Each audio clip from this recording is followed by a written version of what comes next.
Mga ka-followers, hindi naman kaila sa ating lahat ng ating hepe, Pau Chief Persida Acosta ay supporter po ng Philippine entertainment industry. Kaya madalas napapanood ninyo na dumadalo po dito sa ating opisina ang mga Filipino artists, singers, actors, and performers. At sa pagkakataong ito, mapapanood po natin ang pagbisita ng isa sa mga haligi ng OPM or Original Filipino Music na si Miss Imelda Papin na tinaguriang The Sentimental Songstress at kasalukuyang presidente ng Actors Guild of the Philippines. Henry, jukebox queen yan.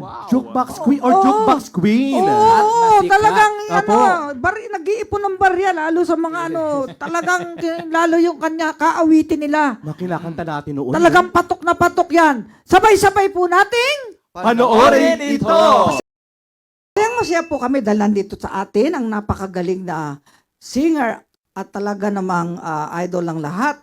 Siyempre, maging yung aking mga anak ay talagang inaawit ang mga awit mo. Mga kababayan, isa pong karangalan na ang Public Attorney's Office madalaw ng isang premiado at talagang jukebox queen na si Ma'am Imelda Papin. Kumusta na po kayo? Ito po, magandang hapon po sa inyong lahat at natutuwa talaga ako dahil nakarating ako dito sa iyong opisina.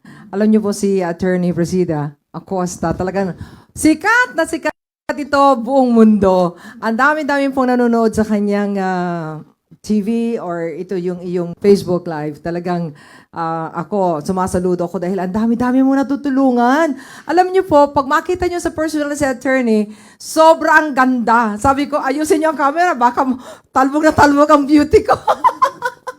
Alam mo, ikaw talaga idol ka namin eh.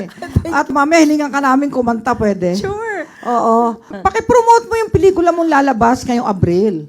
Panoorin niyo po ang aming pelikula entitled Imelda Papin, The Untold Story. Pinalitan namin yung title nito, Loyalista, The Untold Story of Imelda Papin. So, para mas maiksi, Imelda Papin na lang, The Untold Story.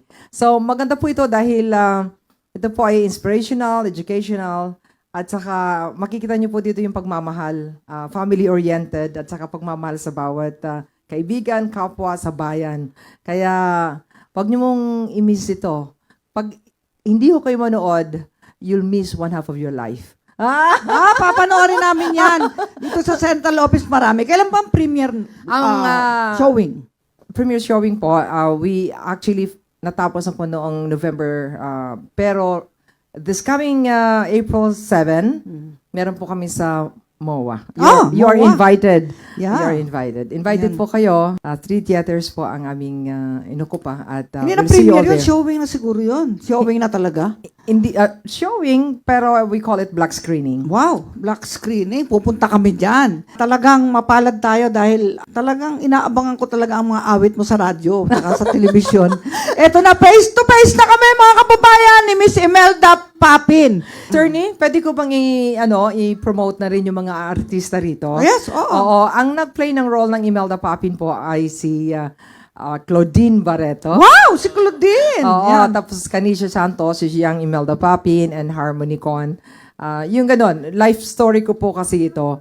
And the one who played the role of the late President Marcos ay si Governor E.R. Ejercito. And then Alice Dixon po, si Mrs. Marcos. Wow, mga premiado Kompleto. mga actress. Oo, tapos si Talaga. Gary Estrada po ang bongkar yun dito, yung aking former husband.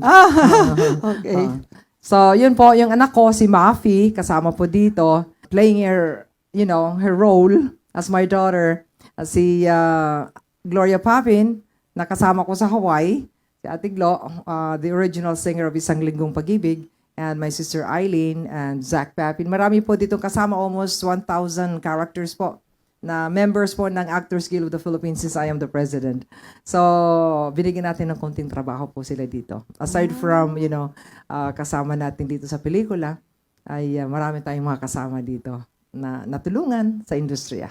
Wow, ayan. Manonood po kami rito sa Public Attorney's Office. So talagang, alam mo, may mga kasaysayan na merong lesson sa ating mga kabataan. That's ngayon. right. One of these days, dapat yung buhay mo rin ipelikula. Nako, pangako yan ni Direk Carlo Caparas, pero mukhang nag-migrate siya somewhere in Cebu. Dahil nung nagka-pandemya, hindi pa siya bumabalik dito. Producer na ako eh. Oo nga. We start film production. Pwede.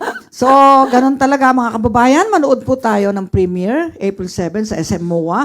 And then, ilalabas sa Mayo, general viewing na. Oh, Ayan, at saka theater. yung mga black screening po namin ay like April 5, nandun po kami sa Santa Maria, Pangasinan.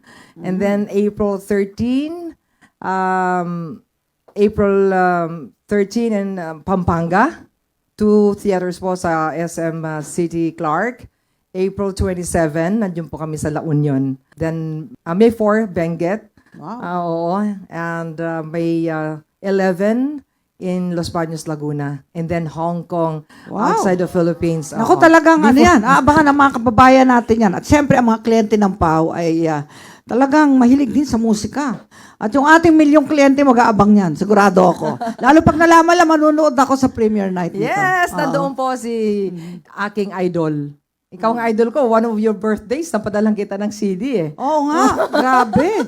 Teka, pwede ko ba namin inviting kumanta at ipalabas namin yung original song mo? Meron na tayo nakitang Meron Ayan, ba dyan? sige na. Sige nga.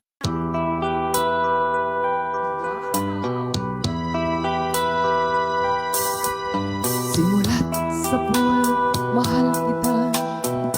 Nalalaman mo, walang-wala sa loob ko. Naiiwanan mo, buong akala ko'y hanggang wakas. Bakit biglang nagbago? Balat kayo lamang pala, naniwala naman ako. Kung liligaya ka sa piling ng iba, at kung ang langit mo ay ang pag-ibig niya, tututol ba ako? Kung kagustuhan mo, sapat na ang minsay, minahal mo ako. May bakas ka bang nakikita sa aking mukha? Masdan mo ang aking mata. Mayroon bang luha? May hinanakit ba ako sa'yo? Sa palagay ko'y wala. Ginusto mong magkawalay, wala akong magagawa. Kung liligaya ka sa piling ng iba, at kung ang langit mo ay ang pag-ibig niya, tututol ba ako? Kung kagustuhan mo, sapat na ang minsay, minahal mo ako. Simulat sa pool, mahal kita.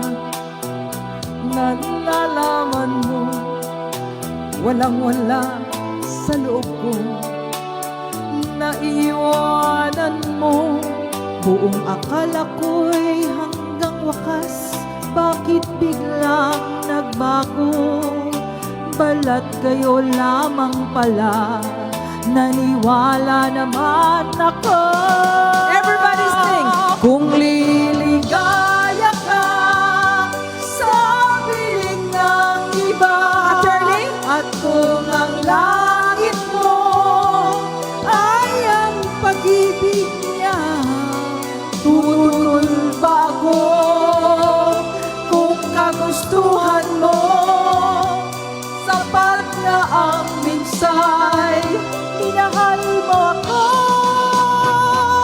Kung liligaya ka sa piling ng iba, at kung ang langit mo ay ang pag-ibig niya, tututol ba ako? Kung kagustuhan mo, sapat na ang minsay, minahal mo ako.